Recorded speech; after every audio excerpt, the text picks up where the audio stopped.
Olá, eu sou Priscila Ayub, doutora em ortodontia, e hoje nós vamos falar sobre MARP. Qual a idade mínima e idade máxima para pensarmos nessa terapia e quais critérios você deve avaliar que podem predizer o seu sucesso? Essas dúvidas elas são muito comuns na nossa prática clínica e é sobre isso que esse vídeo vai ser dedicado. Então, se você busca segurança no seu planejamento, no diagnóstico dos seus pacientes, esse canal é para você. Aproveita, faça sua inscrição e ative o sininho para você receber as notificações toda vez que tiver um novo vídeo por aqui.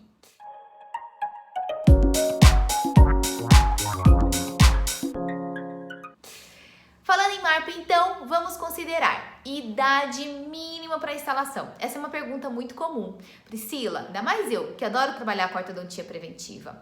Quantos anos é a idade mínima para eu pensar na instalação de um aparelho como o MARP?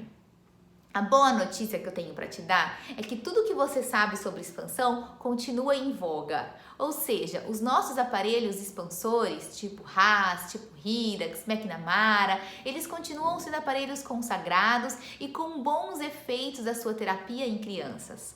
Você então vai pensar no MARP para crianças em duas situações.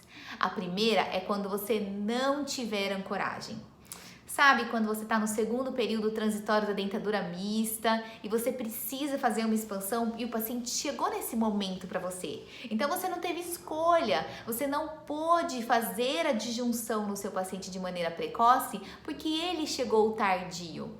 E aí, por algum motivo, você não pode esperar o final da troca, não pode esperar chegar em dentadura permanente. Vamos supor que uma menina, a menarca já aconteceu e você está receoso se aquele seu aparelho vai dar conta de expandir devido à idade avançada, né, da menina, a menarca já tendo acontecido. E aí, muitas vezes, só te resta contar com ancoragem esquelética para conseguir vencer esse desafio e realizar essa expansão.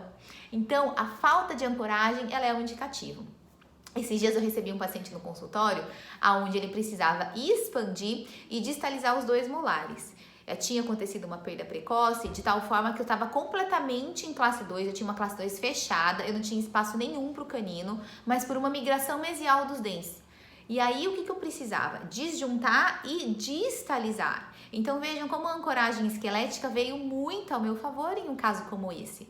Porque eu consegui, apoiado no palato, que é uma excelente área para instalação de mini implantes. Nós até temos um vídeo que fala sobre palato aqui nesse canal. Eu vou colocar o link dele aqui para você assistir depois. Então, o palato é uma área maravilhosa que me permite uma boa ancoragem para eu conseguir distalizar e corrigir essa discrepância antero-posterior que foi causada devido à migração mesial dos dentes. Então, eu tive uma perda precoce de um segundo molar descido de 55 e 65 por uma ectopia. O meu primeiro molar permanente nasceu mesializado. Primeiro pré-mesializado, segundo pré-mesializado e aí o canino, é uma dança da cadeira, né? Quem vem por último é o canino. O canino não tem espaço nenhum no arco dentário. Então esse aparelho foi suportado por mini implantes, me ajudou a fazer a distalização e a expansão. Então vejam como foi um combo maravilhoso. E eu tava em segundo período transitório, né? Quase início de dentadura permanente, mas os meus caninos ainda não estavam presentes, né? O meu inferior ainda tinha alguns dentes descidos. E eu precisava tomar essa decisão, porque o canino estava para vir e eu tinha que dar condições ósseas para ele. Então, veja, esse é um caso clássico, aonde eu preciso de uma ancoragem esquelética e aonde ela vai ser muito bem-vinda na minha terapia. Outro ponto que você pode pensar, e é uma lacuna que a expansão ancorada por mini implantes preencheu, é no tratamento tardio do padrão 3. Nós sabemos que quando a criança chega no nosso consultório, o nosso protocolo de tratamento do padrão 3 é precoce. Então, a partir de 5 anos, 6 anos de idade, já está indicada a intervenção no paciente do padrão 3. Porque a gente sabe que quanto mais cedo, melhor nesse caso. A gente costuma ter melhores resultados. Quanto mais tarde a terapia é instituída, a gente tem piores respostas.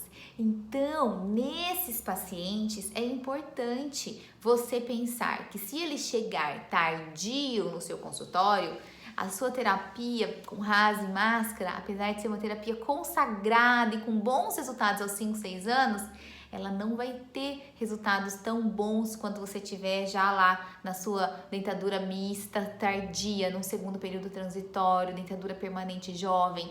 Você vai ter menores taxas de sucesso. E aí o MARP entra também, porque você consegue fazer o tratamento desse paciente ancorado nos mini implantes. E esses mini implantes, eles vão te dar a estabilidade para disjuntar e para tracionar, buscando ter mais efeito esquelético, porque você não quer efeito ortodôntico nessa fase, você quer que a sua maxila avance, você quer uma resposta do ponto A da sua maxila. Então, é importante que você tenha um aparelho que te dê ancoragem o suficiente para isso realizar. E aí você pode realizar de diversas formas, existem vários protocolos disponíveis na literatura. Você pode utilizar o MARP no arco superior, apoiado em 2 mini implantes no arco inferior, seja o mini implante de maneira isolada, como o último artigo que saiu de Bauru, né, uma publicação da Felícia com a doutora Daniela Garibe, mostrando simplesmente o mini implante ancorado em elástico. Primeiro mês, 150 gramas de força e do segundo mês em diante, 250 gramas para poder suportar elásticos intermaxilares e ganhar a projeção dessa maxila. Eles mostraram excelentes resultados. Nós temos também o consagrado protocolo de Manhães, onde os 2 mini implantes instalados, eles são unidos entre si por uma barra, que também tem excelentes resultados na literatura. E existem autores que ancoram o aparelho superior, suportado por mini implantes, na própria máscara com a tração reversa da maxila. Então, a vinda do MARP, ela muda o nosso protocolo de tratamento do padrão 3. Nós sabemos que a partir de 5, 6 anos de idade, nós vamos pensar em tração reversa da maxila com disjunção. E aí lá em Bauru nós adotamos o aparelho expansor tipo Haas e a máscara de Petit para tração reversa.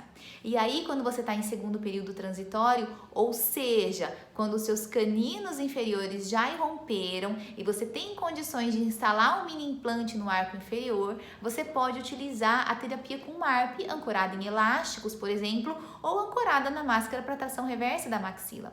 E paralelo a isso, você sempre vai ter o protocolo de de Klerk, que é o protocolo com mini placas, tanto no arco superior quanto no arco inferior. Agora, considerando o MARP, que é o nosso assunto em questão, é importante você saber que ele vai ter um desenho diferente na criança. Ele vai ser suportado por apenas 2 mini parafusos, em um expansor que é chamado de 2S, quando a empresa que fabrica é a PEC Lab. Esses mini implantes, eles vão ser instalados a partir da 3ª ruga palatina, e na criança nós sabemos que 2 mini implantes são suficientes e conseguem de maneira tranquila realizar a expansão.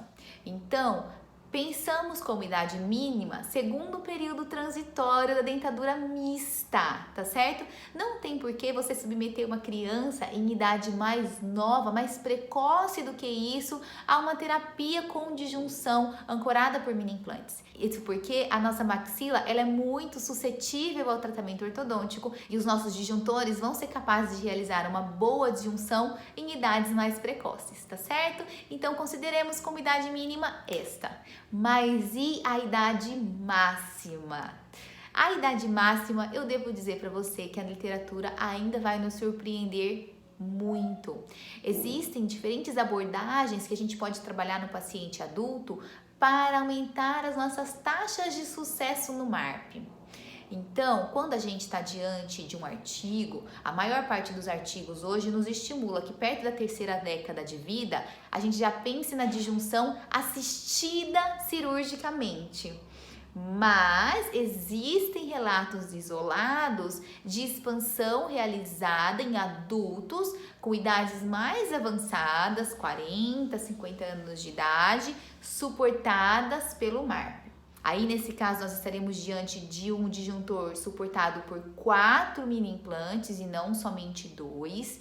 E é necessário avaliação da tomografia para você escolher a área ideal para a instalação desses mini implantes.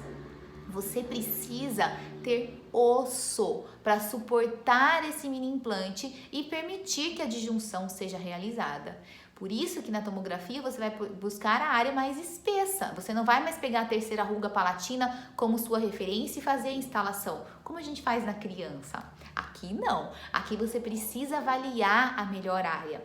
Um critério do sucesso é você ter um palato espesso, porque você tem ancoragem, você consegue fazer a instalação desses mini implantes com um bom torque de inserção, o suficiente para suportar as forças da disjunção em época tardia. Então, esse é um ponto que é importante que a gente considere.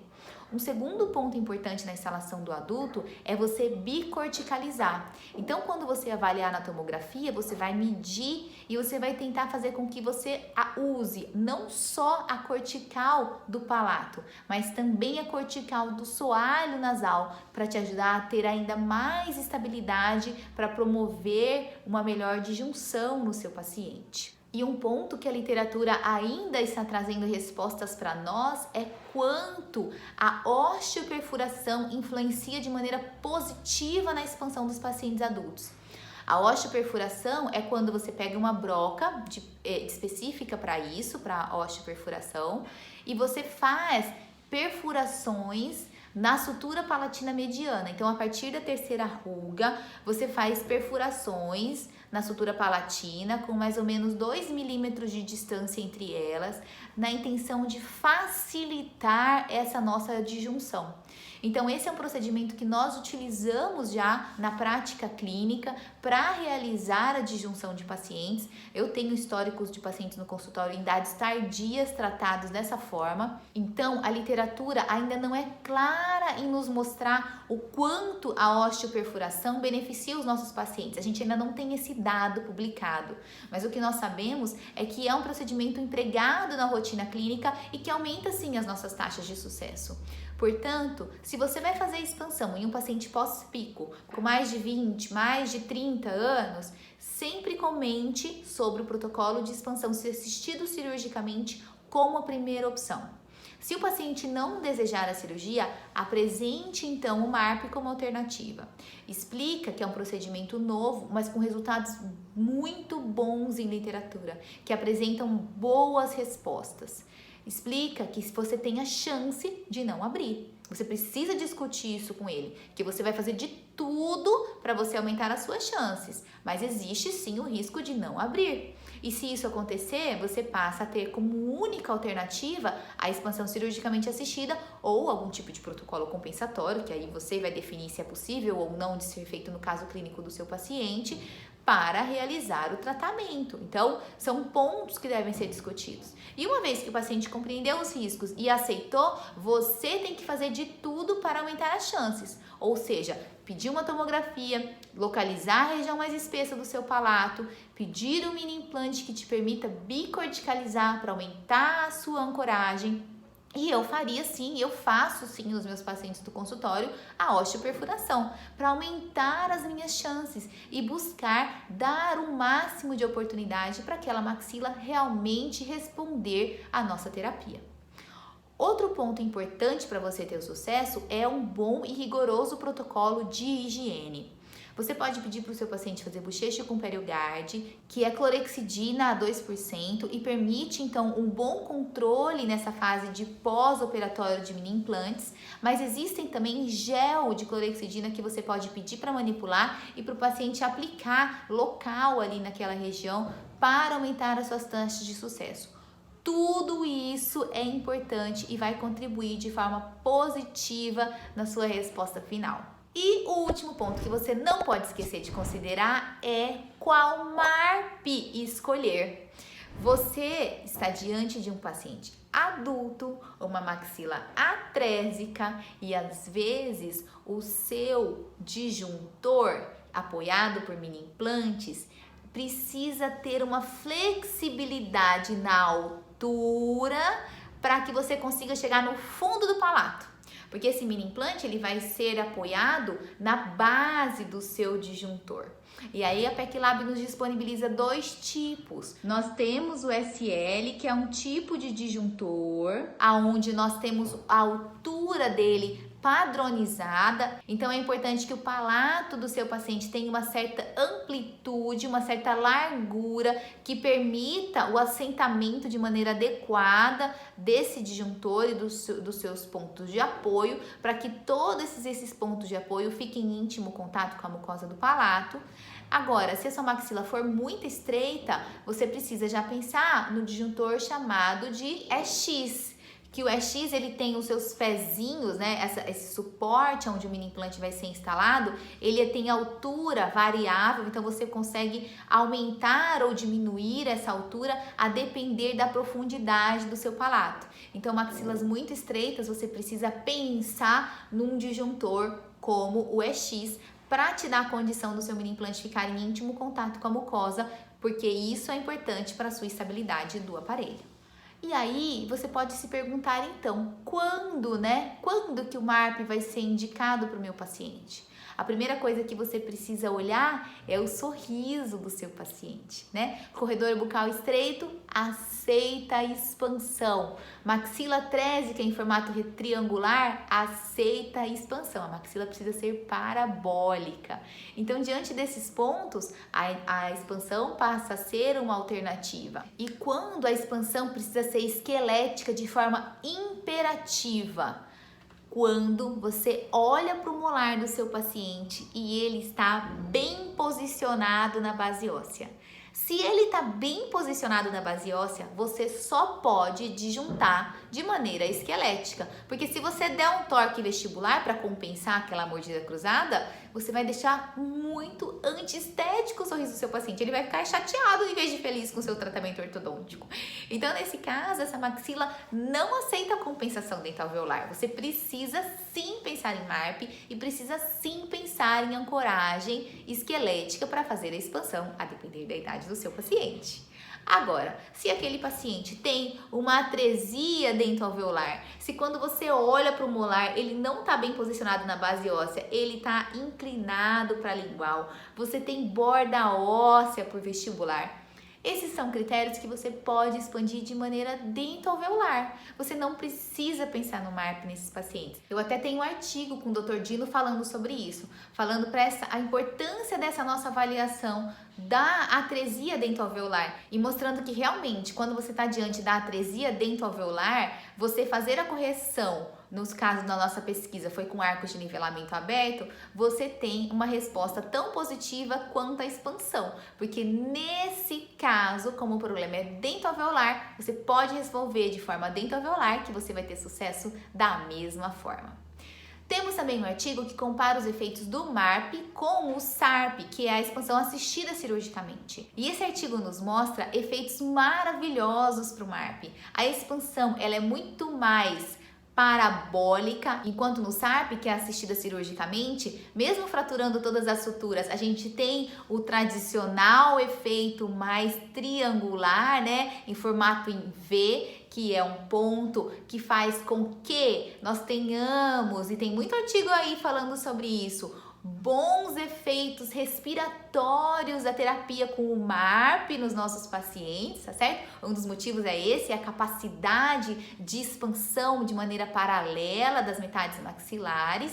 E também, olha que legal, no MARP nós tivemos menores efeitos de vestibularização e no dente de apoio, comparado com o protocolo assistido cirurgicamente. Então, realmente o MARP, ele é uma terapia que vem para ficar e soma de forma muito interessante na nossa prática clínica. Eu espero que você tenha gostado e que você utilize, eu considere utilizar o MARP mais vezes na sua rotina do consultório, lembrando que você já conhece idade mínima, idade máxima e critérios que devem ser avaliados para que você tenha sucesso. Um beijo e até a próxima!